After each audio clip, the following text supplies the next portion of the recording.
टीना और रीना ने अपना फर्म को जो है वो डिसॉल्व कर लिया है और ये लोग अपनी एसेट्स और लायबिलिटीज जिनको भी इन्हें रिलेशन अकाउंट में डाल के क्लोज करना था इन्होंने उनको कर भी दिया है और उससे आगे की इंफॉर्मेशन आपको दे रखी है। आपको कुछ ट्रांजैक्शंस दे रखी हैं जिसके लिए आपको जर्नल एंट्रीज पास करनी है। तो सबसे पहली ट्रांजैक्शन कुछ इस तरह से है कि there was an outstanding bill for repair for ₹20,000 were paid. एक आउटस्टैंडिंग बिल फॉर रिपेयर था जो कि ₹20,000 का था और उसे पे किया गया। तो बच्चों आउटस्टैंडिंग बिल फॉर रिपेयर एक अनरिकॉर्डेड लायबिलिटी है। अब लायबिलिटी चाहे रिकॉर्डेड हो या अनरिकॉर्डेड, पे करने की एंट्री सेम ही हुआ करती है। रियलाइजेशन अकाउंट आपका डेबिट हो जाता है, ठीक है बच्चों, रियलाइजेशन अकाउंट आपका डेबिट हो जाता है और कैश या बैंक अकाउंट आपका क्रेडिट कर दिया जाता है। ये अमाउंट है ₹20,000। ठीक है बच्चों, ये तो हो गया पहली ट्रांजैक्शन का एंट्री। क्लियर हो गई एंट्री। अब बात करते हैं अबाउट द सेकंड ट्रांजैक्शन। इन्होंने कहा कि फर्म के पास स्टॉक है ₹80,000 का। ये स्टॉक की टोटल वैल्यू है जो कि है ₹80,000। फिर कहा गया कि जो टीना है इसने 50% स्टॉक को, टीना ने 50% स्टॉक को 20% डिस्काउंट पे टेक ओवर कर लिया और जो बचा हुआ स्टॉक है वो 52,000 का बिका है। यानी बचा हुआ 50% स्टॉक जो है वो ₹52,000 का सेल हुआ है, 52,000 का। ठीक है बच्चों, इट वॉज सोल्ड फॉर ₹52,000। तो इसकी एंट्री कैसे बनेगी बच्चों ये समझ लीजिए। पहले थोड़ी कैलकुलेशन समझ लीजिए फिर मैं आपको एंट्री बताऊंगा। तो 80,000 का 50% होता है बच्चों 40,000, है ना। तो 40,000 का स्टॉक को टीना ने 20% डिस्काउंट यानी कि 40,000 का 20% होता है 8,000 यानी ₹32,000 का टेक ओवर किया है। तो आधे स्टॉक को तो टीना ने टेक ओवर किया है 32,000 का और बचा हुआ आधा स्टॉक 52,000 का बिक गया है। ठीक है, अब ये एंट्री कैसे बनेगी वो भी देख लीजिए। तो बच्चों जितना स्टॉक टीना ने टेक ओवर किया है उसके लिए टीना के कैपिटल अकाउंट को डेबिट कर दीजिए। Tina's capital account debit. जितना स्टॉक बिक गया है उसके लिए बैंक को डेबिट करिए। और टू रियलाइजेशन अकाउंट, स्टॉक का नाम नहीं आएगा, स्टॉक अकाउंट पहले ही रियलाइजेशन अकाउंट में डाल के क्लोज कर दिया गया होगा।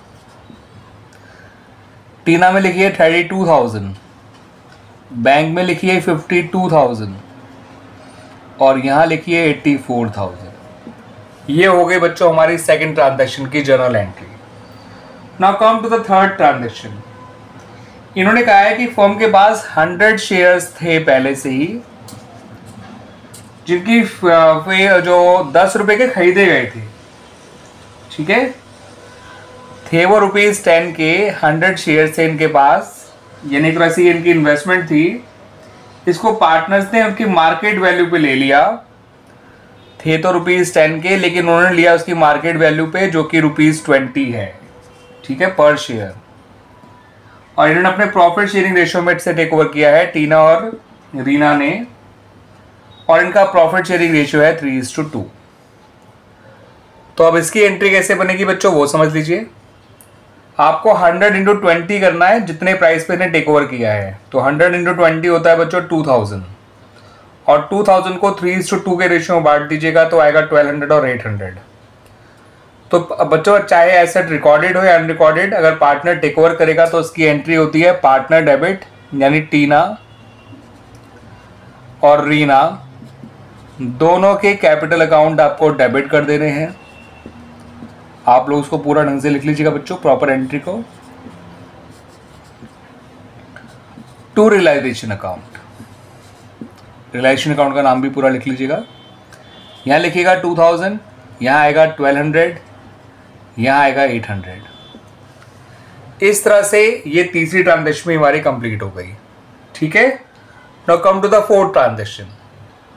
फोर्थ ट्रांजेक्शन बहुत ही नॉर्मल है। इसमें कहा इन्होंने रियलाइजेशन एक्सपेंसेस हुए हैं जो कि हुए हैं ₹4000, उसको पे किया है रीना ने, पेड बाय रीना।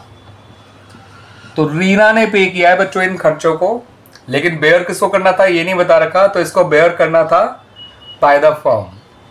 तो these are the expenses which are borne by the firm but paid by a partner. तो क्योंकि ये ट्रांजैक्शन फर्म बेयर कर रही है तो रियलाइजेशन अकाउंट तो डेबिट होगा ही होगा। आप डेबिट करिए रियलाइजेशन अकाउंट को और क्रेडिट करिए रीना के कैपिटल अकाउंट को।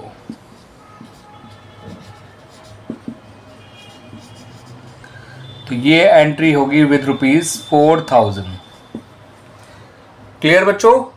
तो ये आपका हो गया transaction number 4 complete. Now come to transaction number 5।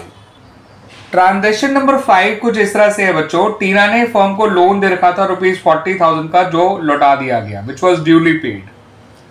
तो बच्चों पार्टनर का लोन पहले रिलायंस अकाउंट में डाल के क्लोज नहीं किया गया था, अब हम उसको जो है पे कर रहे हैं। तो पार्टनर के लोन को जब हम पे करेंगे तो पार्टनर के लोन का ही नाम आएगा नाम Tina's loan account debit.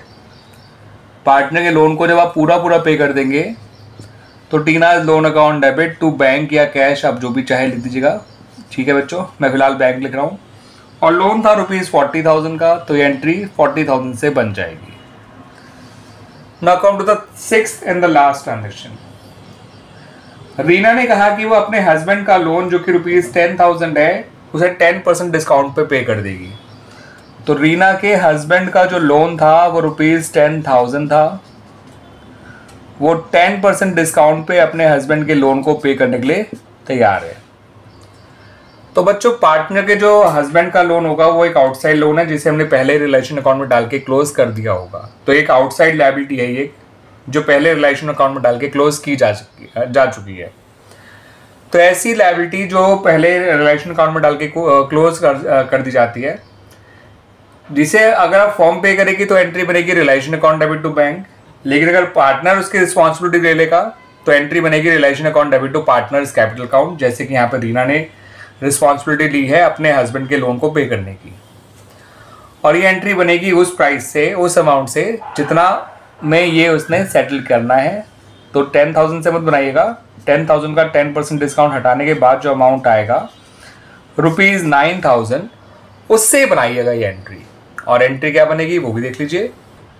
Entry बनेगी रियलाइजेशन अकाउंट डेबिट। याद रखिएगा ये पार्टनर के हस्बैंड का लोन है, इसलिए हमें यहाँ पर रियलाइजेशन अकाउंट लिखना है, ना कि पार्टनर्स लोन अकाउंट। ऊपर वाले में वो जो पॉइंट था उसमें टीना का लोन अकाउंट था, वो पार्टनर का ही लोन था, दैट्स वाई पार्टनर के लोन का नाम आया था।